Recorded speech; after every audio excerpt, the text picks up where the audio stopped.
Adapun pertanyaan yang kelima yaitu jenis tes bahasa termasuk tes bahasa Arab dapat dilihat dari berbagai kriteria, yaitu berdasarkan tujuan penyelenggaraan, tahapan waktu penyelenggaraan, cara mengerjakan, cara menyusun, jumlah peserta, bentuk jawaban, cara penilaian, acuan penilaian, aspek bahasa.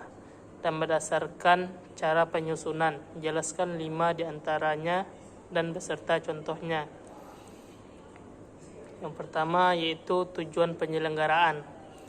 Tujuan penyelenggaraan yaitu ada berupa tes seleksi dan juga tes penempatan, serta tes hasil belajar, tes diagnostik, dan tes uji coba. Yang pertama yaitu tes seleksi. Tes seleksi yaitu suatu fungsi seleksi evaluasi hasil belajar mengandung arti bahwa dengan evaluasi akan dapat ditemukan mana calon pembelajar yang dapat diterima di sekolah dan mana yang tidak dapat diterima. Contohnya dari hasil seleksi dapat menentukan mana siswa yang diterima dan mana siswa yang ditolak nantinya di dalam suatu perguruan atau dalam satu sekolah. Yang kedua yaitu tes penempatan, yakni pada umumnya diselenggarakan menjelang dimulainya suatu program pengajaran bahasa dengan maksud untuk menempatkan seseorang pada kelompok yang sesuai dengan tingkat kemampuan berbahasa yang dimilikinya. Dan yang ketiga yaitu tes hasil belajar. Setelah melakukan seleksi, maka ada hasil dari tes belajar tersebut, yaitu tes hasil belajar yang mana diselenggarakan untuk mengetahui hasil yang dicapai oleh suatu bentuk pengajaran bahasa.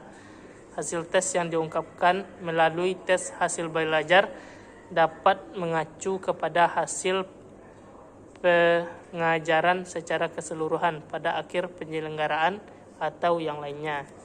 Dan yang keempat yaitu tes diagnostik, yang mana siswa seringkali menemui berbagai kesulitan dalam belajar. Kesulitan belajar itu tercermin pada penggunaan bahasa yang mengandung kesalahan atau menyimpang dari kaidah-kaidah penggunaan bahasa yang baik dan benar.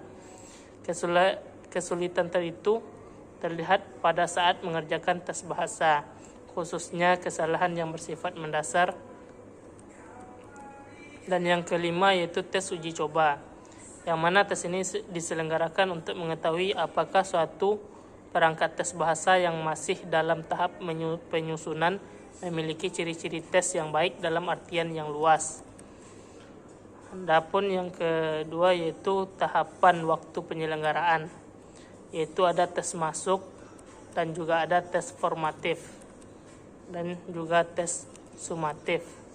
Yang mana tes masuk yaitu juga diselenggarakan sebelum dan menjelang suatu program pengajaran bahasa dimulai. Tes formatif yaitu diselenggarakan pada saat suatu program pengajaran bahasa sedang berlangsung. Sedangkan tes sumatif yaitu diselenggarakan pada akhir pengajaran atau menjelang akhir pengajaran bahasa. Dan yang ketiga yaitu adalah cara mengerjakan. Cara mengerjakannya itu ada berupa tes tertulis, tes lisan. Tes tertulis baik soal maupun jawabannya dilakukan secara tertulis.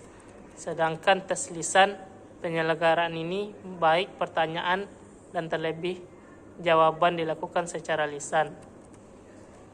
Yang selanjutnya yaitu cara menyusun. Ada cara menyusunnya. Yang pertama tes buatan guru, yang kedua tes terstandar. Tes buatan guru itu selain mendapatkan tugas untuk mengajar, juga mendapat tugas untuk menyelenggarakan tes agar dapat meningkatkan kemampuan para siswa. Dan yang kedua, tes terstandar, yaitu berbeda dengan tes buatan guru, yang mana cara menyusunnya tidak dengan prosedur dan tidak memakai persyaratan penyusunan tes yang baku. Kemudian jumlah peserta. Di dalam jumlah peserta, dalam kriteria jumlah peserta pada waktu penyelenggaraan ini dapat dibedakan menjadi 2 tes, yaitu tes perorangan dan tes kelompok. Dan selanjutnya yaitu bentuk jawaban. Bentuk jawaban yang dibuat ada yang berupa esai, berupa jawaban pendek, dan juga berupa tes pilihan atau objektif. Dan selanjutnya yaitu tentang cara penilaian. Cara penilaiannya yaitu dapat berupa tes subjektif dan juga berupa tes objektif. Yang selanjutnya yaitu adalah acuan penilaian. Acuan penilaian yaitu ada tes bahasa acuan norma dan juga ada tes bahasa acuan patokan. Yang mana tes acuan norma yaitu pada penyelenggaraan tes acuan bahasa acuan norma, interpretasi terhadap hasil tes untuk mengubah nilai mentah menjadi nilai akhir. Dilakukan atas dasar tingkat pencapaian rata-rata suatu kelompok peserta tes yang bersangkutan. Sedangkan tes bahasa acuan patokan yaitu penentuan nilai akhir tidak dikaitkan dengan tingkat pencapaian peserta-peserta lain yang mengerjakan tes bahasa yang sama. Dan selanjutnya yaitu tentang aspek bahasa. Aspek bahasa yaitu ada berupa tes bakat bahasa, tes kemampuan berbahasa, dan tes komponen bahasa. Adapun tes bakat bahasa yaitu dimaksudkan untuk mengetahui bakat dan kemampuan secara potensial yang dimiliki oleh seseorang untuk mempelajari bahasa. Tes kemampuan bahasa yaitu berbahasa dapat diperoleh informasi tentang tingkat kemampuan menggunakan bahasa pada suatu tahap tertentu. Tes komponen bahasa yang berarti dalam kajian kebahasaan dengan pendekatan struktural, bahasa dipandang sebagai sesuatu yang terdiri dari komponen-komponen yang dapat dipisah-pisahkan dan dibedakan satu komponen dari komponen yang lain.